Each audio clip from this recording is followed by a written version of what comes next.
엄마, 나 이거 사줘. 골드나 오늘 장난감 사러 온 거 아니야? 가자. 이거 나 사줘.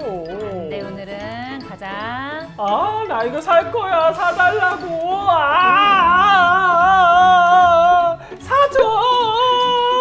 안 된다고 했지? 내려놔. 엄마하고 화를 내야 돼? 진짜.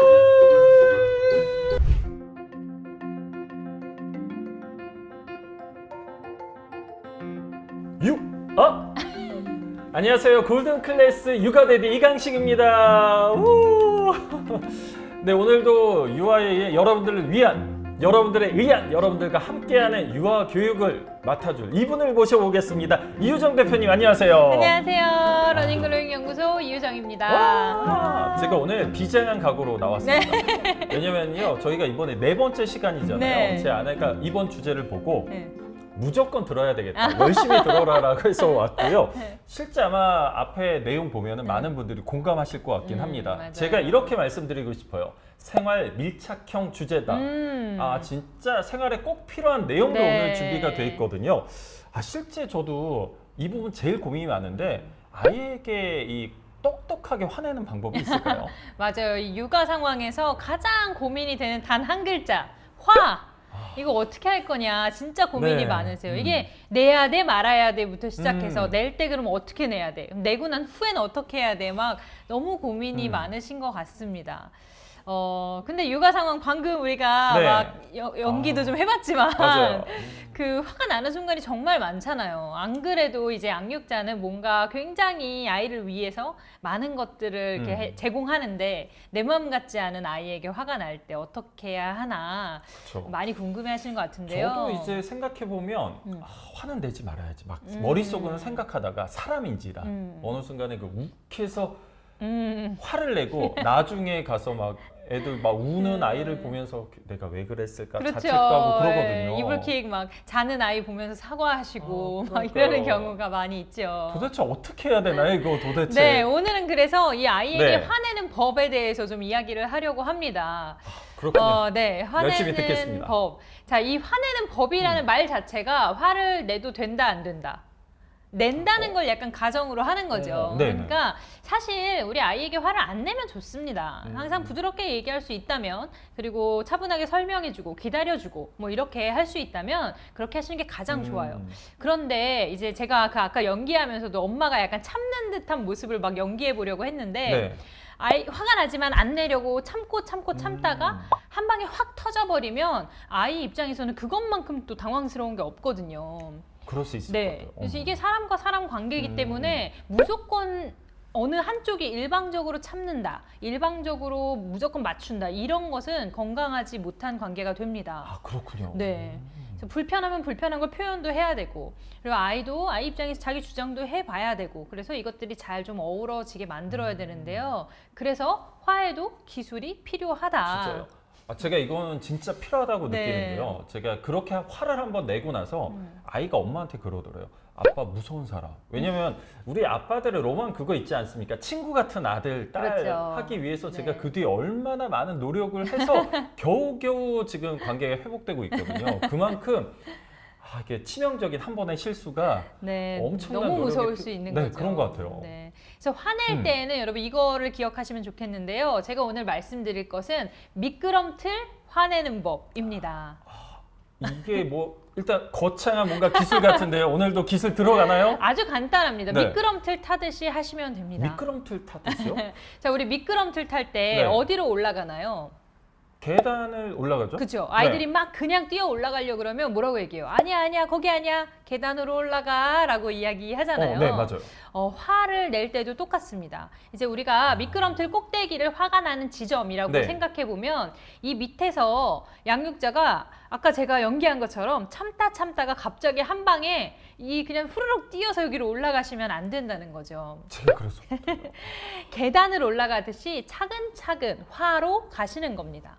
그게 가능한 거예요? 그런데 그거를 이제 내 네. 안에서는 하고 있죠. 참고 또 참고 한 칸 더 올라가서 네 끝까지 왔는데 이걸 네. 비밀로 하시면 안 되고요. 우리 상호작용 해야 한다고 했죠. 상호작용. 네. 아이에게 표현해 주셔야 합니다. 아, 그것도 표현해야 되는 네, 거예요? 첫 번째 칸, 그렇게 하는 건 안 좋은 거야. 뭐 이렇게 부드럽게 알려줄 수 있죠. 네. 아까도 오늘은 장난감 사는 날 아니야. 라고 모든 부모님이 처음부터 화내진 않으시니까요. 그쵸. 처음에 이렇게 또 한 칸 올라가는 거죠. 계속 그러면 나 화가 날 것 같아. 여기서 계속 그렇게 하는 건 안 좋은 행동이야. 라고 알려주시는 거예요. 근데 아이가 또 뗐어요. 왜냐면 그 정도 이제 경고로는 사실 아이가 잡히지 않는 거죠. 그쵸. 이제는 뭐 아는 거죠, 아이들이. 해보는 거죠, 끝까지. 또 때를 쓰면 또 한 칸 더 네. 올라갑니다. 네가 계속 그러니까 나 진짜 이제 화가 날 것 같아. 라고 경고를 주는 거예요. 그래서 이 경고를 내가 네. 내 화가 지금 혼자서 참고 비밀로 참는 게 아니라 네가 계속 이래서 나도 지금 올라가고 있어. 마지막 경고야. 나 진짜 화낼 거야. 이렇게 이제 여기까지 나 다 올라왔어. 라고 알려주는 시간이 필요합니다. 자, 물론 이 과정에서 아이가 네. 알아서 이제 우리 엄마 아빠가 이렇게 얘기한 걸 보면 화를 내겠구나 해서 좀 그만해주면 가장 좋은 거죠. 근데 이제 아이들이 한 번씩 선을 넘어보거든요. 그쵸. 또 그런 도전 정신이 있어야지 요즘 같은 맞아요. 4차 산업혁명의 핵심적인 인재가 될 수 있지 역시 않겠습니까? 육아대디님이 아이를 정말 긍정적으로 바라봐 주시는 게 느껴집니다. 도전 정신이라고 표현해 주셨는데요. 네. 맞습니다. 하지 말라 그래서 무조건 안 하는 아이가 마냥 좋다고 보기도 또 어려워요. 그런 거예요? 아이들이 때를 쓴다는 것은 한마디로 자신이 쓸 수 있는 최대한의 무기를 사용해서 자신의 의견을 어필한다는 뜻이에요. 내가 얻어내고 네. 싶은 걸 얻어내기 위해서 자신이 할 수 있는 최대한의 힘, 소리도 질러보고 들어 누워도 보고 발자기도 해보고 자기가 할 수 있는 기술을 쓰는 거죠. 그만큼 강력하게 난 이걸 원해 라는 의사표현을 하는 겁니다. 그렇게 시선으로 보니까 또 다르게 느껴지는데요. 그렇죠. 그러니까 우리 아이가 자기의 주장을 할 줄 안다라고 좋게 봐주실 필요는 있어요. 자, 그런데 여기서 아이가 배워야 하는 건 뭐죠? 그런 방식 말고 내 주장을 다른 방식으로 잘 할 수 있게 하는 거를 아이는 배워야 하는 거죠. 그게 교육이군요. 그렇죠. 네, 단번에 되지 않습니다. 그래서 네. 이렇게 자신의 방법을 쓸 때 마냥 얘 왜 이래? 뭐 얘 이상한 애 아니야? 막 이렇게 생각하지 마시고 그래 너도 주장을 하는 중이구나. 알려줄 수 있죠. 근데 그렇게 떼쓰는 식으로 얘기해서는 내가 들어주지 않을 거야 라고 아이에게 그것을 계속 학습시킬 필요가 있습니다. 자, 그리고 선을 넘어서 아이가 내가 끝까지 왔는데도 계속 때를 쓴다. 그럼 화의 지점에 온 거예요. 그러면 여기서는 그냥 화를 내시는 겁니다. 그럼 화를 내면 돼요? 네. 자, 화내는 방법은 사실 제가 설명드리지 네. 않아도 우리 엄마 아빠분들이 다 잘 아실 거예요. 그쵸, 그거는 아마 잘하실 제대로 수 아실 있죠. 것 같아요. 네. 이 위에서 화를 낼 때 한 가지만 기억하시면 네. 좋은데요. 이 위에서 화를 내실 때는 아이가 나와 체급이 다름을 기억하셔야 합니다. 체급이 다름을. 우리가 그냥 막 이렇게 붙어서 싸우면 이거 굉장히 비겁한 싸움이 되는 거죠. 아이는 나보다 훨씬 어리고 작고 약해요. 예를 들면 여기서 화가 나서 막 화를 내면서 나 이제 경고했지, 나 화났어, 갈 거야 라고 가버리신다거나 이거는 도저히 아이로서는 이게 붙어지지가 않는 굉장히 비겁한 싸움이 되는 겁니다. 이게 양육자의 그러네요. 힘을 이용해 버리는 거죠. 아니면은 막 소리를 너무 크게 질러서 아이를 제압하신다거나 혹은 뭐 체벌을 하신다거나 이런 식은 이 체급이 맞지 않다. 그렇군요. 네. 그래서 아이가 아이인 것을 생각하면 우리가 화를 내긴 하지만 이것이 너무 큰 화로 으악 하고 가지 않게 조금 이 조절을 하실 필요는 있습니다. 그런 연습이 필요하겠네요. 맞아요. 그래서 내가 화가 나서 이제 화를 내지만 얘는 아이구나 이걸 계속 생각하셔야 되는 거죠. 진짜 지금 깨달았습니다. 아이구나를 계속 생각해야 되는 네. 거. 그리고 뭔가 이렇게 아이가 어떻게 할 네. 수 없는 행동을 하시는 거는 좀 피하시는 게 좋습니다. 먼저 가버리신다거나 아이를 어딘가에 혼자 방치하신다거나 혹은 뭐 너무 뭐 무서운 상태로 제압하신다거나 것들은 좀 피하셔야 세 되는 거죠. 개를 다 했었나 봐요. 그때 그러니까 오늘 집에 가서 사과하시면 됩니다. 제가 오늘 그때 가서 내가 미안했어. 그 얘기 이렇게. 해도 괜찮은 걸까요? 그럼요. 아주 좋죠. 자, 용기를 가지고 오늘 사과를 하겠습니다. 자, 그런데 네. 이 미끄럼틀 화내는 법이라고 이야기했는데요. 지금 네. 계단으로 올라가는 것만 이야기했어요. 사실 미끄럼틀의 핵심은 뭔가요? 시원하게 내려가는 네, 거? 맞아요. 미끄럼틀은 내려오기 위해서 올라가는 겁니다. 그죠? 네. 우리가 올라가는 데만 집중하는 게 아니라 여기서 화를 막 냈다면 이제 사실 이 화를 내는 것은 마치 싸움을 하는 현장같이 아이는 때라는 기술을 쓰는 거고요. 부모는 부모로서 하지 말랬지, 나도 화가 났어, 너 그렇게 하니까 나도 불편해, 막 이렇게 이야기를 하는 거죠. 그래서 막 싸우는 거예요. 근데 여기서 이제 한쪽이 깃발을 들게 됩니다. 아이가 뭔가 뉘우친다거나 알았어요, 잘못했어요라고 한다거나 혹은 뭐 말은 그렇게 하지 않지만 자신의 의견을 내려놓고 이제 포기를 선언할 때가 있지요. 그렇죠. 자, 이때 정말 중요한 것은 미끄럼틀 타고 휘리릭 내려오듯이 빠르게 내려오시는 게 이 화의 핵심입니다. 빠르게 내려오는 거요? 선뜻 이해는. 그렇죠. 네. 아이가 그러니까 백기를 들었을 때 우리가 생각해 보면요. 알았어, 안 할게요. 이러면 우리 어떻게 되나요? 거봐, 내가 몇 번을 말했어. 아까 안 했으면 좋지. 너 여기 서니까 사람들 다 쳐다보고 이게 뭐야? 이때부터 막 시작돼요. 아이는 백기를 들었는데 이제부터 내 화를 막 거봐, 너 이러면 내가 다음부터 사주나 안 사주나 봐. 너 데리고 안 올 거야. 뭐 이러면 막 갑자기 여기서 막 드다다다다다다다. 제가 그렇거든요. 아, 오늘 진짜 사과해야 되겠습니다. 가서.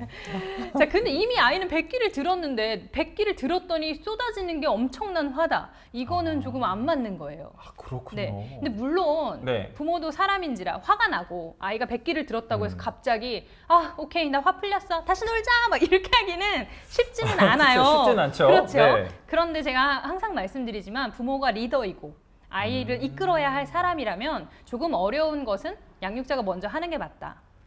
그래서 화를 빨리 푸는 게 쉬운 일은 아니지만 해야 할 일은 맞다입니다. 어려운 건 어른이 해야 되는구나. 네, 그럼요. 아이 시키지 말고.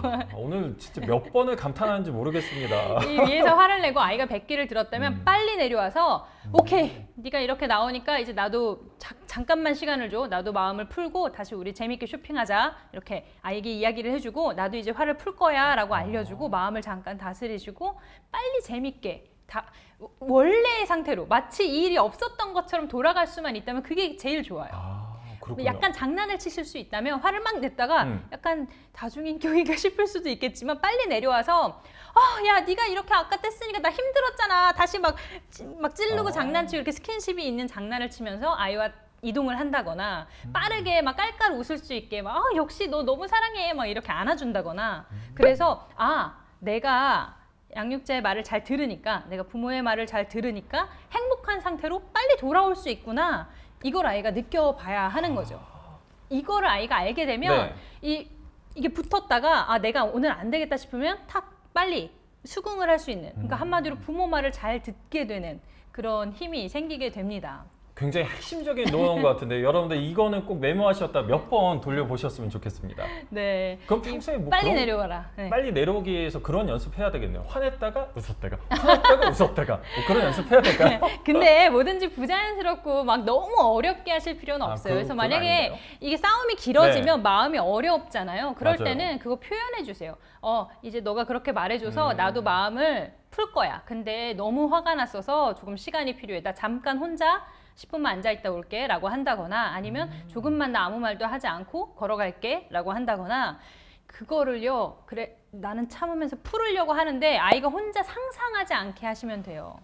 뒤에서 뒷모습을 보면서 난 분명히 사과했는데 우리 엄마 아빠는 아직도 화난 것 같고 이 분위기 어떡하지 막 이렇게 염려하지 않도록 내가 사과해서 일은 해결된 거구나. 근데 엄마 아빠에게 시간이 필요하구나. 조용히 내가 기다려야겠다. 이렇게 알 수 있게 만들어 주시는 거죠. 내 감정에 대해서도 충분히 다 알려줘야 되는 네, 거예요. 그게 좋습니다. 그래서 특히나 이 화내는 상황은 아이에게는 굉장한 긴장 상황이고 그러니까요. 이 어마어마한 내가 기대고 있는 부모가 막 흔들리는 거잖아요. 그렇게 하니까 네. 너무 무서운 것 같아요. 그렇죠. 그러니까 그런 상황에서 벗어날 때 이제 빨리 벗어나는 게 좋고 어렵다면 그걸 알게 해주는 것이 좋습니다.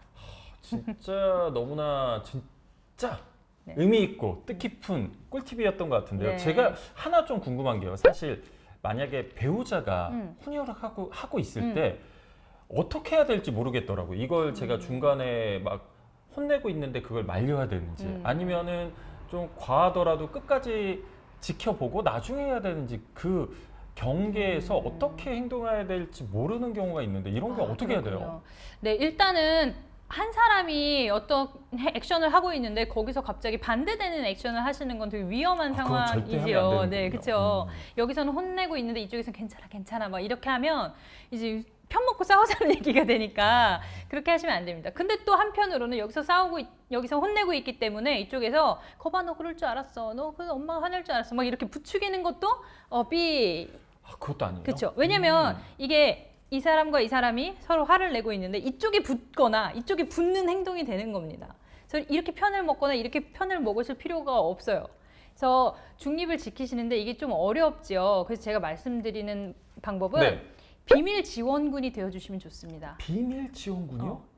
자, 우리 아이는 아까 체급이 다르다고 이야기를 네. 했어요. 그러니까 여기서 막 서로 싸운다고 표현을 하지만 사실 어떻게 싸움이 되겠습니까? 막 양육적 혼을 내는 거죠. 아이는 이제 깨갱하는 상태예요. 그럴 때 막 편을 들어준다기보다는 이제 아이가 혼자 백기를 드는 거를 딱 해내면 좋지만 모를 수도 있어요. 어떻게 백기를 들어야 되는 건지. 그래서 옆에서 조금 이제 그거 내려놓으면 될 것 같아 라고 뭔가 방법을 알려주거나 엄마의 말을 듣겠다는 사인을 네가 어떻게 보여주면 좋을지, 혹은 뭐 눈물 그치는 게 잘 안 돼, 내가 좀 도와줄까? 라고 하면서 아이가 할 수 있는 좋은 방향으로 가는데 지원군이 되어주시는 거예요. 예, 그만 울어야 되는데 아이도 감정 조절이 그렇게 쉽지 않거든요. 그쵸, 계속 어른도 눈물이 나요. 맞아요. 이렇게 하면서 나름은 노력을 하지만 눈물이 날 때 이렇게 옆에서 조금 지원군이 되어서 눈물 그치고 싶은 거야? 그럼 눈물 그치는 거 도와줄까? 라고 이렇게 역시나 아이를 긍정적 의도로 읽어주고 도와주시는 것. 뭐 한 배우자 한 명이 너무 화가 나서 나 이제 네. 얘기 안 할 거야 이러고 들어가면 이제 그럼 우리 어떻게 하면 좋을까? 그럼 우리 잘 준비 싹 하고 다시 엄마나 아빠에게 가볼까? 라고 이렇게 지원군이 되어서 이 문제가 해결될 수 있게 너 혼자 있지 않아, 내가 같이 도와줄게 라는 포지션을 취하시는 것이 가장 좋습니다. 확 해결이 된 것 같아요. 와, 제가 진짜 많이 반성을 하게 된 것 같습니다. 결국 우리는 네. 싸움이 중요한 게 아니라 빨리 다시 좋은 상태로 돌아오는 게 더 중요하니까요. 그래서 그 감정이 어려워졌던 건 네. 이해하지만 빨리 다시 좋은 상태로 돌아와야 아이가 이 상태가 좋은 거구나라는 걸 학습할 수 있고 이 상태를 유지하기 위해서도 또 빨리 자신의 행동도 되돌리기도 하고 이렇게 됩니다. 지금 말씀하신 이런 것들 적절하게 잘 활용해서 한다고 하면은 물론 이제 제일 중요한 건 화를 안 내는 게 중요하겠지만 하지만 그런 상황이 발생하면 최대한 슬기롭게 네, 맞아요. 같이 함께 한다면은 아이도 마음의 상처를 많이 안 받고 양육자분들도 네, 맞아요. 자책감 없이 행복한 하루하루 보낼 수 있을 거다라는 생각을 하게 됩니다. 네. 네. 그래서 저는 이렇게 말씀드리고 싶어요. 우리 골든 클래스를 보시는 여러분들이 아마 하루하루 육아가 좀 힘들 수도 있잖아요. 하지만 이 방송을 보고 하루하루에 이 아이가 성장해가는, 변해가는 모습들을 충분히 누리고 즐길 수 있는 방송이 바로 이 방송이다라고 저는 감히 말씀드리고 싶습니다. 갑자기 막 이렇게 네. 좋습니다. 오늘도 정말 의미 있는 시간 함께 해주셔서 감사하고요. 네. 오늘도 마지막 인사하면서 마무리할까요? 네, 알겠습니다. 네, 오늘도 우리 아이와 행복하세요. 행복하세요.